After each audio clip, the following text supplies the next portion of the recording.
ይኸውልሽ ዳጣ፣ እኔ ማመን አለብሽ። እኔ ሁሉ ነገር እያስተካከልኩ ነው።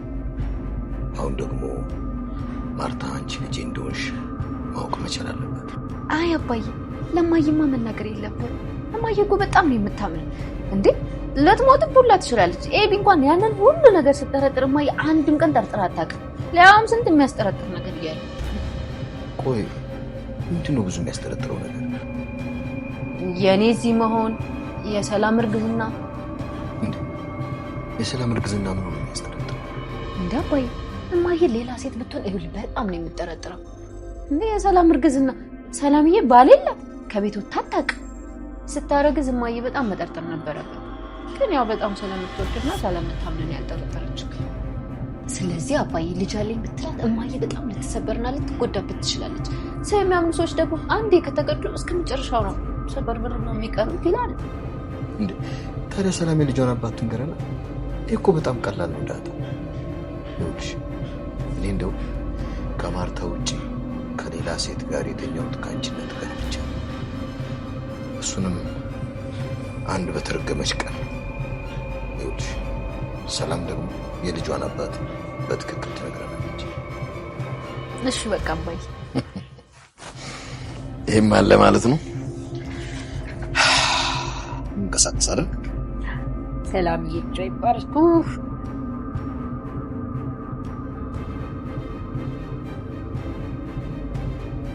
እትንሽ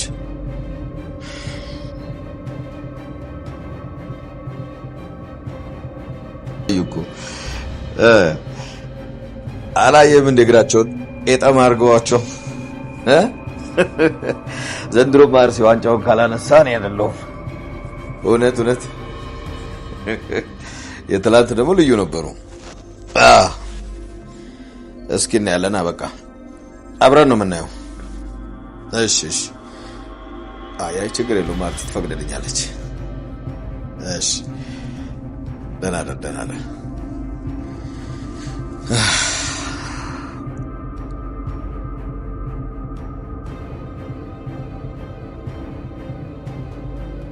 ማርቲ ምን ሆነሽ? ምንድን ነው የሚያስጨንቅሽ? የሚያስጨንቅሽ ነገር አለ? ወዲህ ነው። ደህና ነኝ ዳሬ። ሰላም እንደው ደህና ነች። እንደውም ለልጆቹ ስራ እንዲያግዟት ነገራቸው። ኧረ ችግር የለውም ዳሬ፣ እኔም ቢሆን አግዛታለሁ። ንገሪኝ ካልከኝ ግን የሚያስጨንቀኝ ነገር የሰላም ጉዳይ ነው። ሰላም ማለት የሰላም ምንድን ነው የሚያስጨንቅሽ? ምንድን ነው የማያስጨንቀኝ? ያስጨንቀኛል እንጂ ዳሬ። እርግጠኛ ችዬው ነበር፣ ግን የሰፈሩ አመት ረብሽኝ። እዛ ላይ ያንተ ከበተን። ምንድን ነው የሰፈሩ አመት የሚረብሽሽ?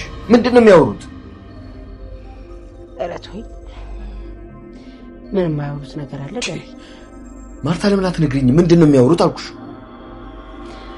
የሰላም ጉዳይ ነው። ስለ ሰላም ምን? ቆይ ምን ሰምተው ነው? ለምን አትነግሪኝም? ስለ ልጇ። የሰላም ልጅ ምን ሆነች ማለት? ቆይ ምንድን ነው የተፈጠረው? ምን ሆነች? ዳሬ ምን ሆነሃል? ተረጋጋ እንጂ። ቆይ ለምንድን ነው የምረጋጋው? ማርታ እንዴ የሚወራው ነገር እኮ ቀላል አይደለም።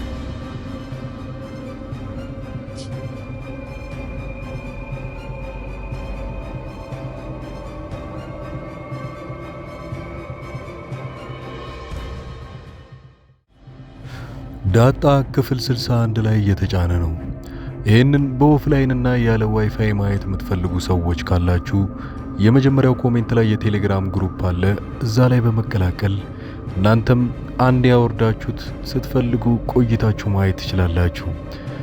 ዳጣ እንግዲህ እንደሚታወቀው ያው እናቴን ካላወቅኩኝ መቼስ እንደዚሁ በሰላም መኖር አልችልም ብላ አባቷን እያስጨነቀችው ነው።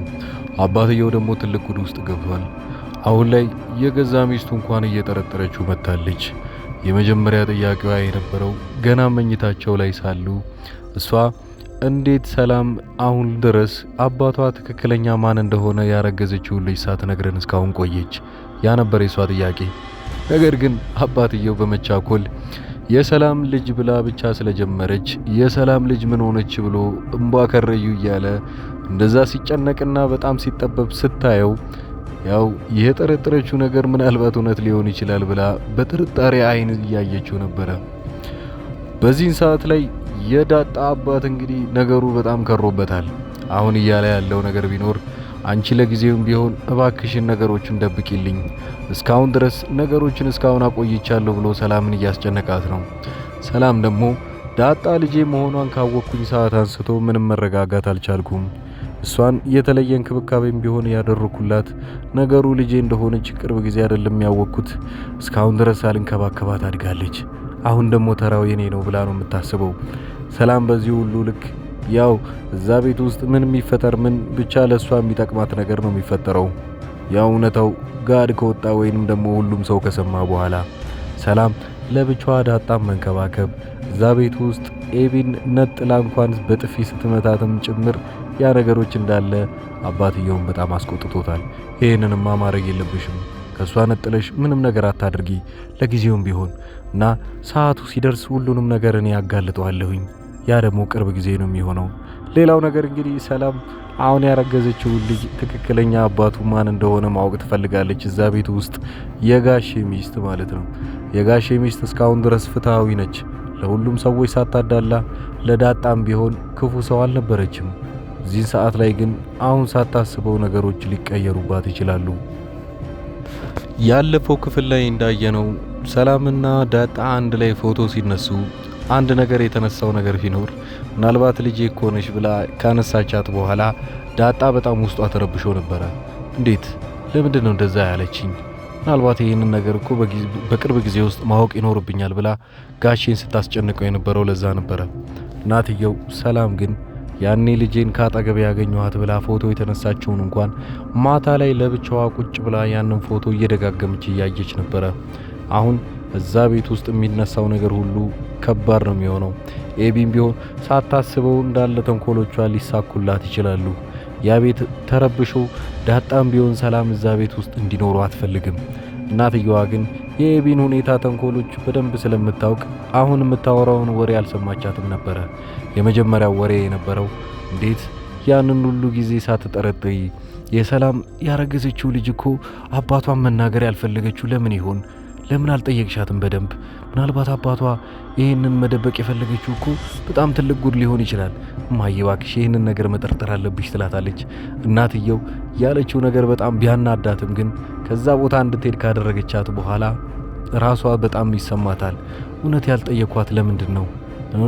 እዚህ ቤት ውስጥ እኮ የተፈጠረው ነገር እንዳለ ወደ እኔ ሊዞር ይችላል። ያንንማ ማጣራት ይኖርብኛል ብላ ማታ ላይ በሰላም ጋሼን ስታማክረው ጋሼን የጠየቀችው ጥያቄ ሌላ ነበረ።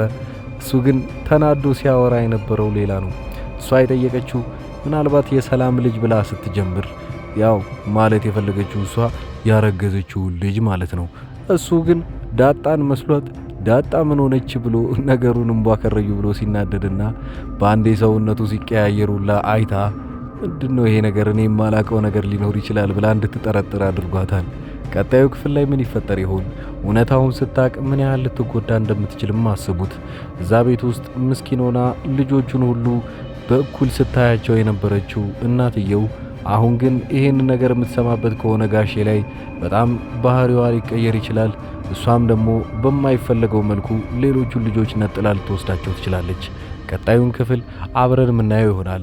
እንዳልኳችሁ በቴሌግራም ላይ ኦፍላይን ወይንም ሸበካ ለአንድ ጊዜ ብቻ የምታገኙ ሰዎች ካላችሁ አንዴ ዳውንሎድ አርጋችሁት ስትፈልጉ ፍላችሁ ቁጭ ብላችሁ አሊያም ደግሞ ዳታችሁንም ዋይፋያችሁንም አጥፍታችሁ ማየት ትችላላችሁ። የቴሌግራም ግሩፕ የመጀመሪያው ኮሜንት ላይ ታገኙታላችሁ። ሁላችሁም እየገባችሁ ተቀላቀሉ።